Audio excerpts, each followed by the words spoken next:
What's up, y'all, and welcome back to AAB TV, better known as Authentically RGB TV. I am your girl RGB, and we are here to discuss, recap, review my favorite show, your favorite show, America's favorite show, which is actually been renewed for another season. Five seasons is about to be. They got renewed for 5 seasons. So shout out to Quinta Brunson and everybody over at Abbott Elementary. Thank you guys for tuning in, and let's get into the recap. Okay, y'all. So this whole entire SEPTA strike is what this episode is pretty much based on. We learned from the week prior that SEPTA actually decided to go on strike. And if you don't know, SEPTA is, the public transportation in Philadelphia. And so a lot of the students at Abbott and some of the teachers ride SEPTA, as we saw. Jacob is one of them. They ride SEPTA to and from work. And so because of this strike, there's just been chaos, routines thrown off.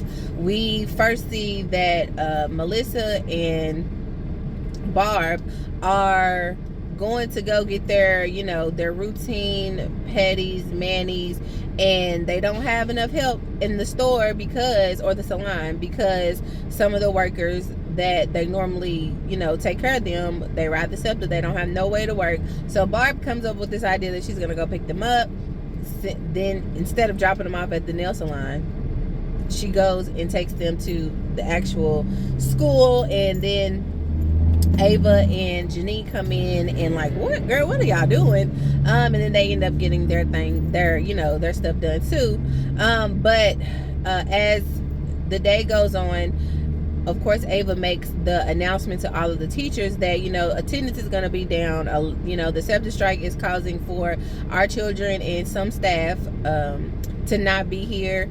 And we have to basically come up with a way to teach kids. Now, everybody was gung-ho about supporting the union, supporting the SEPTA workers. But Janine was just so annoyed throughout the episode, because she could not understand why nobody cared about the fact that the kids were not in school. And everybody was like, look, it's not a big deal. We don't know how long it's gonna last. Just do what you can while you can with the students that do come. And as they're in the middle of this meeting, Jacob runs in. And did y'all peep his outfit that he had on? This man had on the helmet, he had on the little bike suit. And Melissa was so petty because he said she did not take him to school, and they live together. So I told y'all they be doing Jacob so wrong. So he thought he was gonna teach in that outfit too, and they was like, absolutely not, you need to change your clothes. So everybody is noticing, like I said, the low numbers of their students. And Janine has this space project that she has with her class, and she wants to get it done.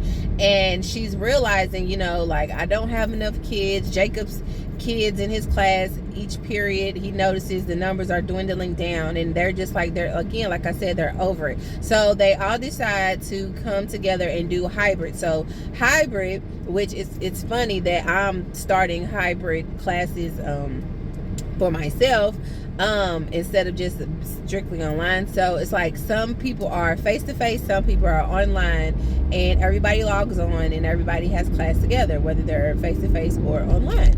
And so that's what they all decided that will work best for them. Now, we all know that Barb is old school. She don't really do, the technology. Melissa didn't really say too much about the attendance of her students in her class, and I don't think that they showed her being online or face-to-face with her students, but she was very much into supporting the union workers. She was watching it live stream. She was, celebrating with them, talking about they done told the people of the city workers to suck it. Like, she's just rough around the edges. But they all decided that they would do the hybrid. Now, Jacob lets it be known that the Wi-Fi that they stealing does not work properly. So guess who comes to save the day for the Wi-Fi and the computers? Mr. O'Shawn.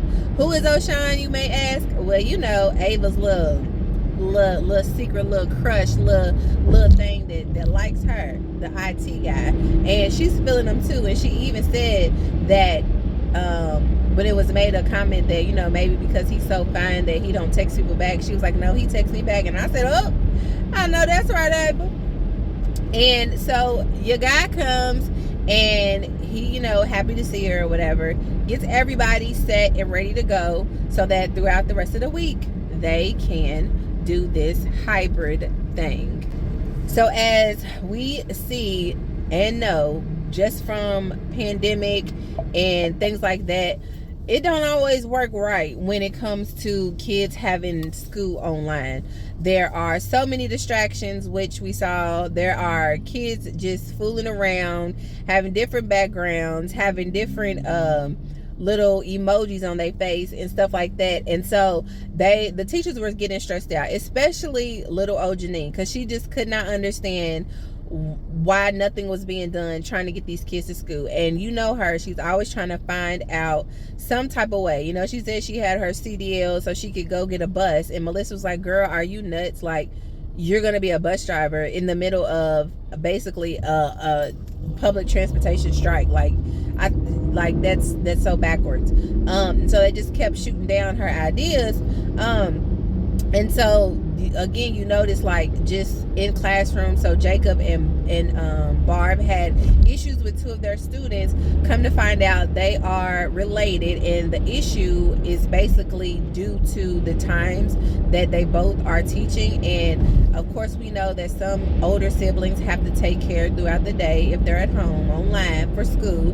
They're younger ones, and it just gets super chaotic, which it did, and it was stressing both of them out.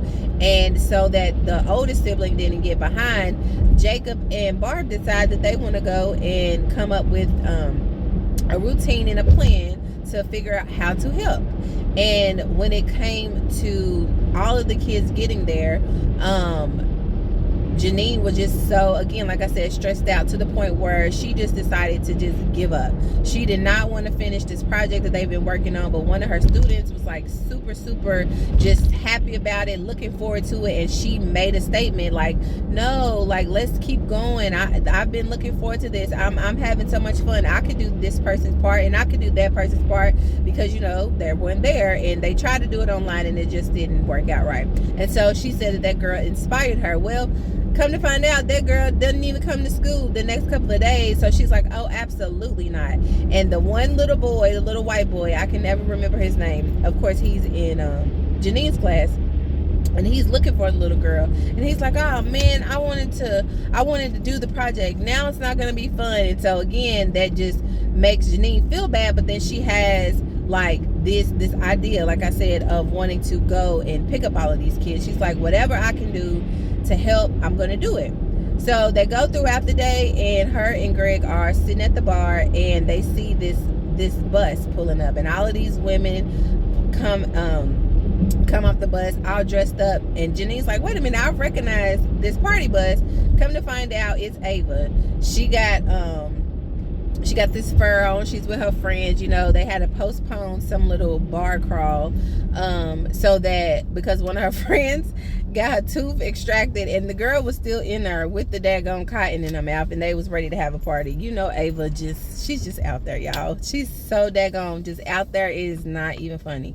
So Janine looks at Greg, and Greg is like, oh no, and she's like, the light bulb is going off. So we all know Janine saved the day.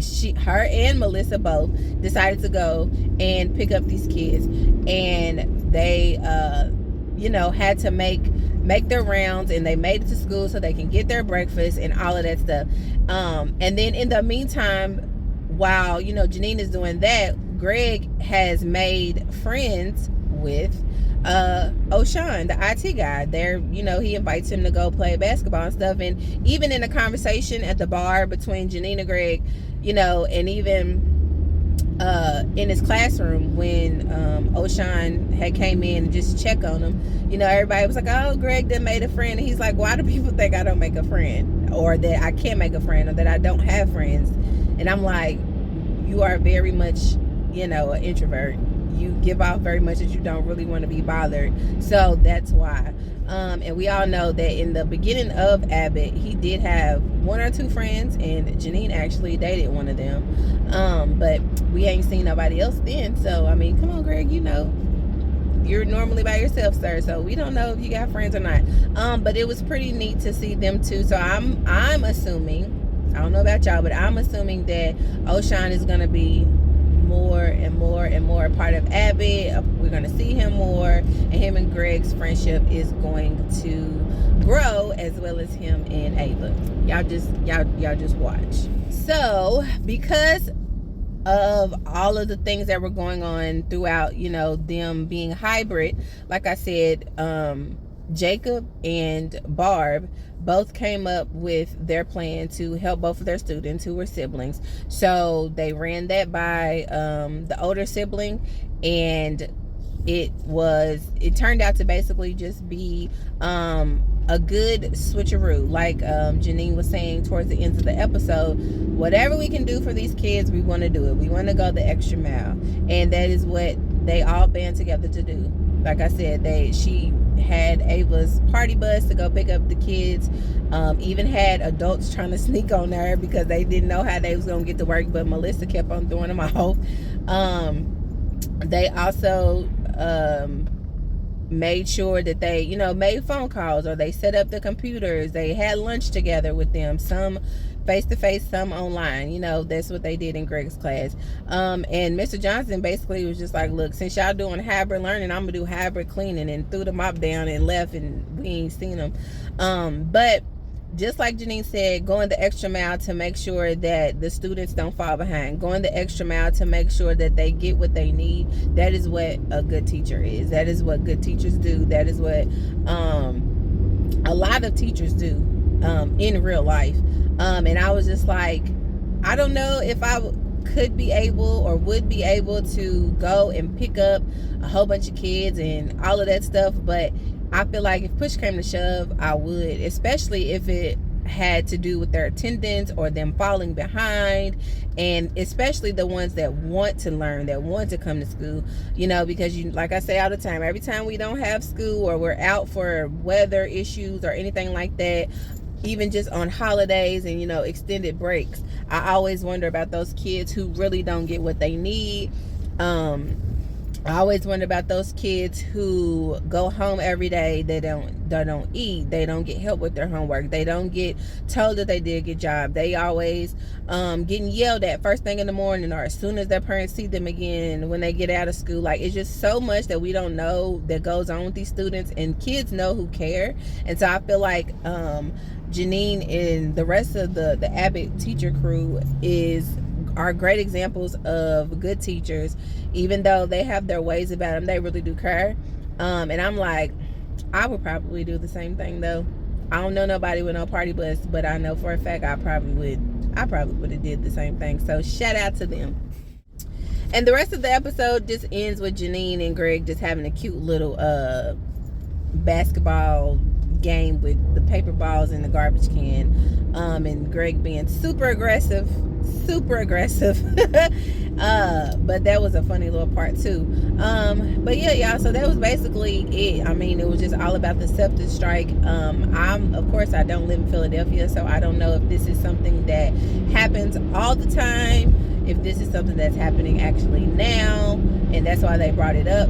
But either way, they deserve, like Melissa was saying, they deserve good contracts. They deserve good pay. All people, especially teachers and people who have to deal with the public, deserve a lot of great benefits. And I hope that more and more people start to see that.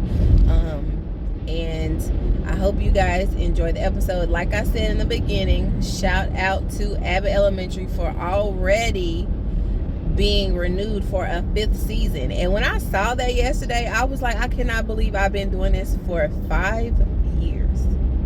I guess 5 years, that's normally what seasons are, but maybe 4 3.5 or 4. I don't know, but just the fact that this show has been on for 5 seasons almost already is insane. But I knew from the time that they started talking about this show that it was going to be great, and I just love the fact that so many people watch it. I love the fact that so many people have fallen in love with it. Just like I said all the time, it's such a good show, such a feel-good show, such a funny show. I'm just so happy. I love. I look forward to Wednesdays all the time. I never want this show to ever end. And this person is blowing behind me. So we gotta be patient, guys. We gotta be patient, right? Gotta be nice. But yeah, y'all, let me get off of here. Thank you for watching. Thank you for always commenting or liking my videos. It means so much to me. I appreciate you. I do. And I will see you guys back here again next week.